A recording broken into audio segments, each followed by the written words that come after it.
예, 국민의당과 바른정당 간의 통합 얘기가 나오기 시작했습니다. 주승용 대표 권한대행이 첫 포문을 열었는데요.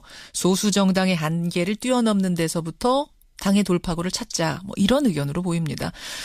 사실 대선 기간 중에도 바른정당과의 연대 얘기는 계속 나왔습니다만 안철수 후보가 워낙 완강히 거부했던 사안이라서 더 이상 얘기가 진전이 안 됐던 건데 이게 정말 현실성이 있는 얘기일까요? 내일 당 원내대표 선거를 치르는데요. 이 통합론을 기치로 걸고 출마한 분이세요. 김관영 의원 연결을 해보겠습니다. 김 의원님 안녕하세요. 네, 안녕하세요. 김관영입니다. 예, 내일 신임 원내대표 선출하는데 김관영, 김동철, 유성엽 이렇게 세 분이 도전하신 건가요? 네, 그렇습니다. 그래요, 예. 일단 국민의당의 현재 상황을 좀 진단해야겠습니다.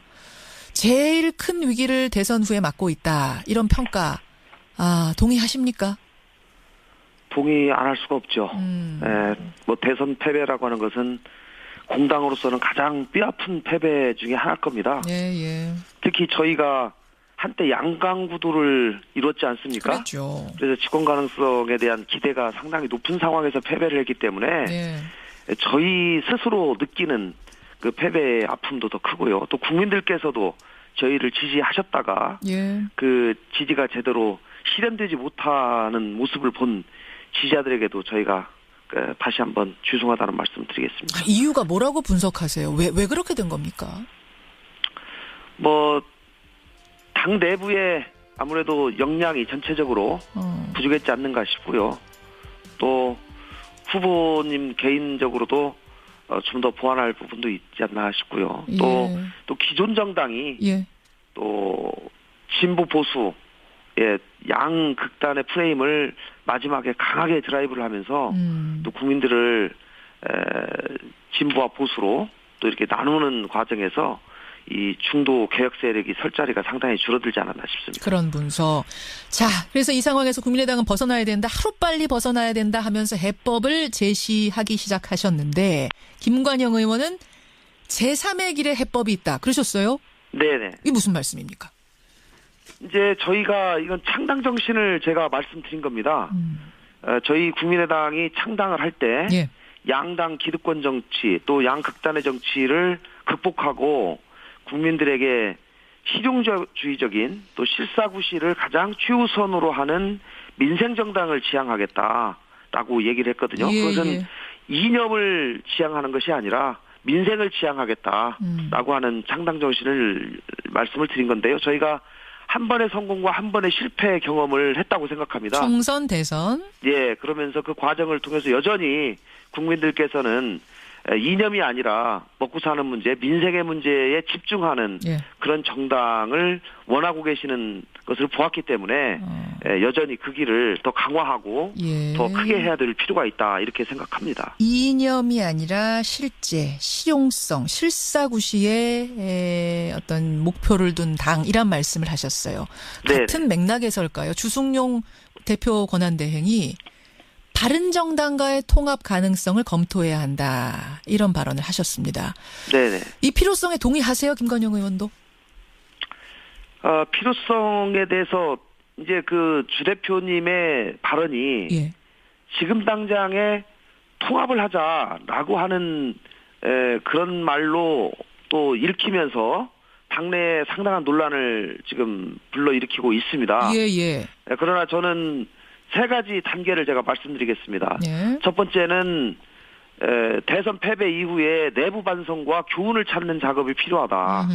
그리고 당 내부의 의원과 지역위원장들을 통한 치열한 토론을 통해서 이 문제를 공론화하고 바른정당과의 연대를 어떤 방식으로 할 것인가에 대한 내부의 의견을 취합하는 것이 중요하다. 잠깐만, 그러니까 연대를 할지 말지부터 논의하자는 거예요? 아니면 연대는 해야 하는데 그 방법을 논의하자는 말씀이세요? 그것도 마찬가지입니다. 둘 다 포함해서? 연대를 할지 말지의 여부를 포함해서 연대를 하게 되면 어느 정도로 어떤 방식으로 할 것인지까지 공론화해서 내부에서 전 결정을 해야 된다고 생각합니다.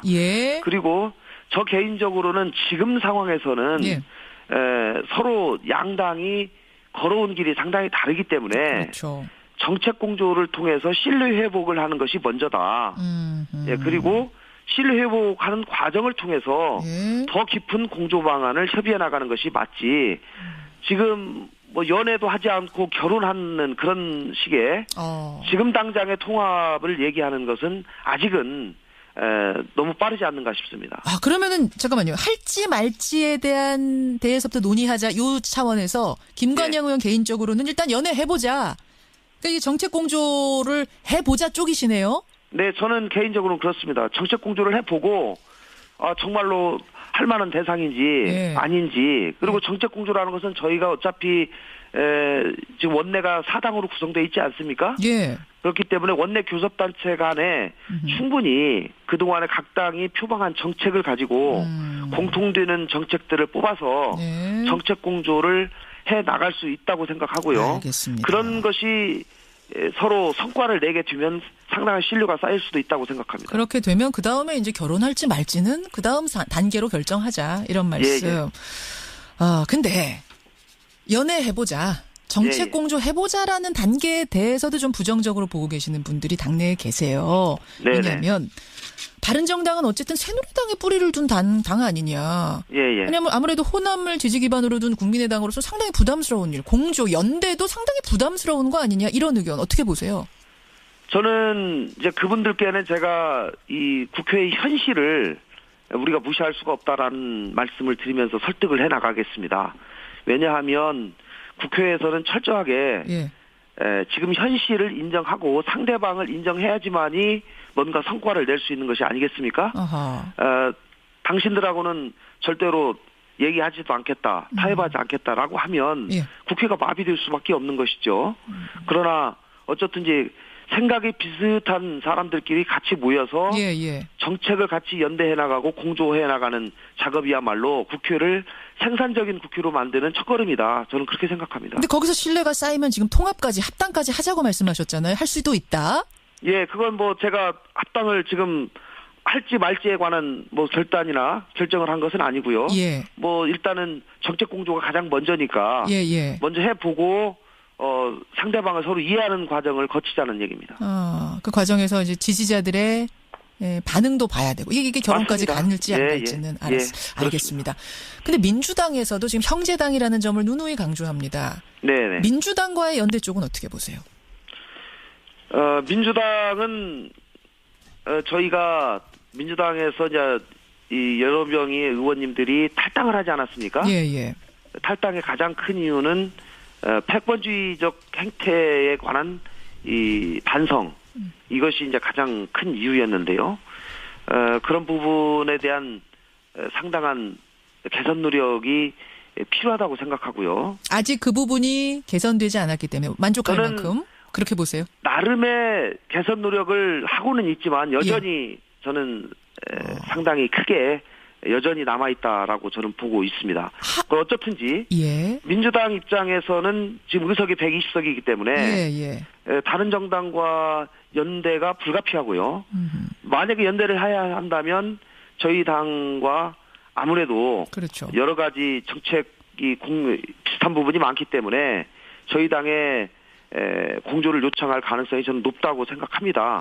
그 경우에 어떻게 하시겠어요? 그 경우에. 그러면은 저는 적어도 뭐 연정을 할지 협력을 할지에 관한 공식적인 아직 논의 테이블이 열려 있지 않기 때문에 현재 당회에서 얘기하기는 그렇지만은 제가 생각하는 것은 당대당의 공식적인 논의 테이블이 꾸려져야 한다라고 하는 얘기고요.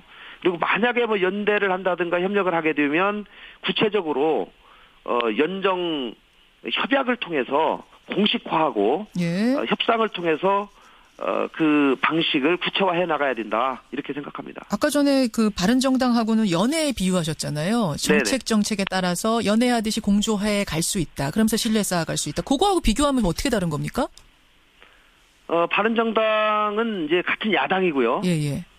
민주당과는 여당과 야당의 관계가 여야의 관계죠. 그렇죠. 여야의 관계이기 때문에 근본적으로 상당 부분 최종적으로는 차이가 날 수밖에 없지 않나 저는 생각합니다. 정책 하나하나로 공조하는 방식이라기보다는 테이블에 올려서 연정으로 갈 거냐 말 거냐 좀 큰 틀에서 거기랑은 논의해야 된다? 맞습니다. 합당이니 이런 얘기도 벌써 나와요. 이쪽은 뭐 가당치 않은 얘기라고 생각하시고요. 저는 사실상 불가능하다고 생각합니다. 불가능하다. 예. 이미 작년 총선을 통해서 예. 국민들께서 민의를 보여주셨습니다. 저는 기본적으로 총선에서 생긴 민의는 기본적으로 4년간은 지켜져야 한다라고 하는 생각을 가지고 있고요. 그 과정에서 적절한 연대를 하는 것은 모르지만 예. 당과 당을 통합하는 것은 상당한 총선 민의에 바라기 때문에 쉽지 알겠습니다. 않다 이렇게 생각합니다. 한 30초 남았습니다만 개인적으로 연정은 어떻게 바라보세요? 연정이요? 네. 민주당에서 어떤 제안을 하느냐에 달려 있다고 생각합니다. 어떤 제안을 해야 됩니까? 진정성을 가지고 있고요. 예. 저희 국민의당을 와해시키려고 하는 그런 마음을 버리고 당의 실체를 인정하면서 예. 대한민국 발전을 위한 건전한 새로운 연정을 시도하려고 하는 진정성 있는 연정 제의가 있다면 저희가 진지하게 검토해 볼 용의가 있습니다. 야, 근데 그게 어렵네요. 건전한 연정, 좋은 대한민국을 위한 연정. 지금까지 연정이 제대로 한 번도 이루어진 일이 없기 때문에. 예. 알겠습니다. 진정성이 있느냐 없느냐는 들어보면 이제 느끼실 수 있다 이 말씀이신 거죠. 네, 그렇습니다. 알겠습니다. 여기까지 확인하겠습니다. 오늘 고맙습니다. 네, 감사합니다. 국민의당 원내대표 선거 내일 치러집니다. 거기 나가신 분이세요. 김관영 의원이었습니다.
하면서 또 국민들을 진보와 보수로 또 이렇게 나누는 과정에서 이 중도 개혁 세력이 설 자리가 상당히 줄어들지 않았나 싶습니다. 그런 분석. 자, 그래서 이 상황에서 국민의당은 벗어나야 된다. 하루빨리 벗어나야 된다 하면서 해법을 제시하기 시작하셨는데 김관영 의원은 제3의 길의 해법이 있다. 그러셨어요? 네네. 이게 무슨 말씀입니까? 이제 저희가 이건 창당 정신을 제가 말씀드린 겁니다. 저희 국민의당이 창당을 할 때 예. 양당 기득권 정치 또 양극단의 정치를 극복하고 국민들에게 실용주의적인 또 실사구시를 가장 최우선으로 하는 민생정당을 지향하겠다라고 얘기를 했거든요. 예, 그것은 예.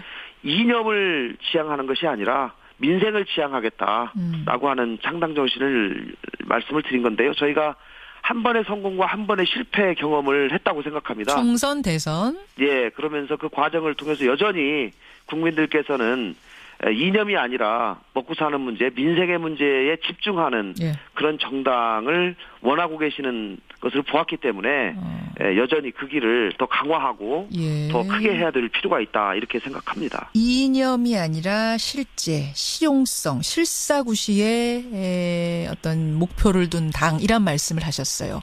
같은 맥락에서일까요? 주승용 대표 권한대행이 바른정당과의 통합 가능성을 검토해야 한다. 이런 발언을 하셨습니다. 네네. 이 필요성에 동의하세요, 김관영 의원도? 필요성에 대해서 이제 그 주 대표님의 발언이 예. 지금 당장에 통합을 하자라고 하는 그런 말로 또 읽히면서 당내에 상당한 논란을 지금 불러일으키고 있습니다. 예. 그러나 저는 가장 큰 이유였는데요.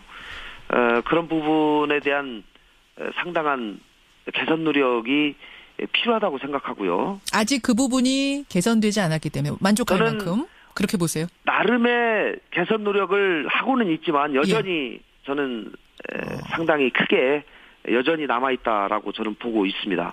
어쨌든지 예. 민주당 입장에서는 지금 의석이 120석이기 때문에 다른 정당과 연대가 불가피하고요. 만약에 연대를 해야 한다면 저희 당과 아무래도 그렇죠. 여러 가지 정책이 비슷한 부분이 많기 때문에 저희 당의 공조를 요청할 가능성이 저는 높다고 생각합니다. 예. 그 경우에 어떻게 하시겠어요? 그 경우에. 그러면은 저는 적어도 뭐 연정을 할지 협력을 할지에 관한 공식적인 아직 논의 테이블이 열려 있지 않기 때문에 현재 당에서 얘기하기는 그렇지만은 제가 생각하는 것은 당대당의 공식적인 논의 테이블이 꾸려져야 한다라고 하는 얘기고요. 그리고 만약에 뭐 연대를 한다든가 협력을 하게 되면 구체적으로 연정 협약을 통해서 공식화하고 협상을 통해서 그 방식을 구체화해 나가야 된다 이렇게 생각합니다. 아까 전에 그 바른정당하고는 연애에 비유하셨잖아요. 정책에 따라서 연애하듯이 공조해 갈 수 있다. 그러면서 신뢰 쌓아갈 수 있다. 그거하고 비교하면 어떻게 다른 겁니까? 바른정당은 이제 같은 야당이고요. 민주당과는 여당과 야당의 관계가 여야의 관계죠. 그렇죠. 여야의 관계이기 때문에 근본적으로 상당 부분 최종적으로는 차이가 날 수밖에 없지 않나 저는 생각합니다. 정책 하나하나로 공조하는 방식이라기보다는 테이블에 올려서 연정으로 갈 거냐 말 거냐 좀 큰 틀에서 거기랑은 논의해야 된다? 맞습니다. 그다음에 이제 결혼할지 말지는 그다음 단계로 결정하자 이런 말씀. 근데 연애해보자. 정책 공조 해보자라는 단계에 대해서도 좀 부정적으로 보고 계시는 분들이 당내에 계세요. 왜냐하면 바른정당은 어쨌든 새누리당에 뿌리를 둔 당 아니냐. 왜냐하면 아무래도 호남을 지지 기반으로 둔 국민의당으로서 상당히 부담스러운 일. 공조, 연대도 상당히 부담스러운 거 아니냐. 이런 의견 어떻게 보세요? 저는 이제 그분들께는 제가 이 국회의 현실을 우리가 무시할 수가 없다라는 말씀을 드리면서 설득을 해 나가겠습니다. 왜냐하면 국회에서는 철저하게 지금 현실을 인정하고 상대방을 인정해야지만이 뭔가 성과를 낼 수 있는 것이 아니겠습니까? 당신들하고는 절대로 얘기하지도 않겠다, 타협하지 않겠다라고 하면 국회가 마비될 수밖에 없는 것이죠. 그러나 어쨌든지 생각이 비슷한 사람들끼리 같이 모여서 정책을 같이 연대해 나가고 공조해 나가는 작업이야말로 국회를 생산적인 국회로 만드는 첫걸음이다. 저는 그렇게 생각합니다. 근데 거기서 신뢰가 쌓이면 지금 통합까지 합당까지 하자고 말씀하셨잖아요. 할 수도 있다. 예, 그건 뭐 제가 합당을 지금 할지 말지에 관한 뭐 결단이나 결정을 한 것은 아니고요. 뭐 일단은 정책 공조가 가장 먼저니까 먼저 해보고 상대방을 서로 이해하는 과정을 거치자는 얘기입니다.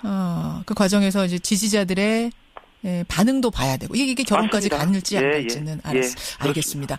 근데 민주당에서도 지금 형제당이라는 점을 누누이 강조합니다. 네네. 민주당과의 연대 쪽은 어떻게 보세요? 민주당은 저희가 민주당에서 이제 이 여러 명의 의원님들이 탈당을 하지 않았습니까?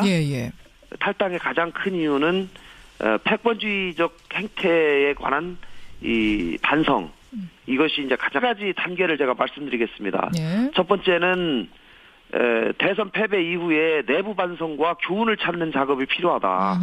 그리고 당 내부의 의원과 지역위원장들을 통한 치열한 토론을 통해서 이 문제를 공론화하고 바른정당과의 연대를 어떤 방식으로 할 것인가에 대한 내부의 의견을 취합하는 것이 중요하다. 잠깐만, 그러니까 연대를 할지 말지부터 논의하자는 거예요? 아니면 연대는 해야 하는데 그 방법을 논의하자는 말씀이세요? 그것도 마찬가지입니다. 둘 다 포함해서? 연대를 할지 말지의 여부를 포함해서 연대를 하게 되면 어느 정도로 어떤 방식으로 할 것인지까지 공론화해서 내부에서 전 결정을 해야 된다고 생각합니다. 그리고 저 개인적으로는 지금 상황에서는 서로 양당이 걸어온 길이 상당히 다르기 때문에 정책 공조를 통해서 신뢰 회복을 하는 것이 먼저다. 그리고 신뢰 회복하는 과정을 통해서 더 깊은 공조 방안을 협의해 나가는 것이 맞지. 지금 뭐 연애도 하지 않고 결혼하는 그런 식의 지금 당장의 통합을 얘기하는 것은 아직은 너무 빠르지 않는가 싶습니다. 그러면은 잠깐만요. 할지 말지에 대해서부터 논의하자 요 차원에서 김관영 의원 개인적으로는 일단 연애해보자. 그러니까 이 정책 공조를 해보자 쪽이시네요. 네, 저는 개인적으로는 그렇습니다. 정책 공조를 해보고 정말로 할 만한 대상인지 아닌지 그리고 정책 공조라는 것은 저희가 어차피 지금 원내가 4당으로 구성되어 있지 않습니까? 그렇기 때문에 원내 교섭단체 간에 충분히 그동안에 각 당이 표방한 정책을 가지고 공통되는 정책들을 뽑아서 정책 공조를 해 나갈 수 있다고 생각하고요. 알겠습니다. 그런 것이 서로 성과를 내게 되면 상당한 신뢰가 쌓일 수도 있다고 생각합니다. 그렇게 되면 국민의당과 바른정당 간의 통합 얘기가 나오기 시작했습니다. 주승용 대표 권한대행이 첫 포문을 열었는데요. 소수 정당의 한계를 뛰어넘는 데서부터 당의 돌파구를 찾자 뭐 이런 의견으로 보입니다. 사실 대선 기간 중에도 바른정당과의 연대 얘기는 계속 나왔습니다만 안철수 후보가 워낙 완강히 거부했던 사안이라서 더 이상 얘기가 진전이 안 됐던 건데 이게 정말 현실성이 있는 얘기일까요? 내일 당 원내대표 선거를 치르는데요. 이 통합론을 기치로 걸고 출마한 분이세요. 김관영 의원 연결을 해보겠습니다. 김 의원님 안녕하세요. 네, 안녕하세요. 김관영입니다. 내일 신임 원내대표 선출하는데 김관영, 김동철, 유성엽 이렇게 세 분이 도전하신 건가요? 네, 그렇습니다. 그래요, 일단 국민의당의 현재 상황을 좀 진단해야겠습니다. 제일 큰 위기를 대선 후에 맞고 있다. 이런 평가 동의하십니까? 동의 안 할 수가 없죠. 뭐 대선 패배라고 하는 것은 공당으로서는 가장 뼈아픈 패배 중에 하나일 겁니다.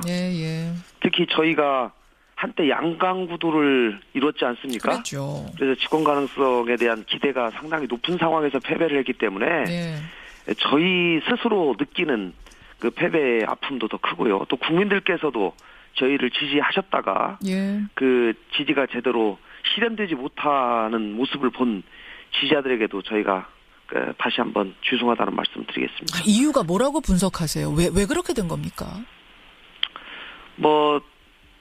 당 내부에 아무래도 역량이 전체적으로 부족했지 않는가 싶고요. 또 후보님 개인적으로도 좀 더 보완할 부분도 있지 않나 싶고요. 또 기존 정당이 또 진보 보수 양 극단의 프레임을 마지막에 강하게 드라이브를 하면서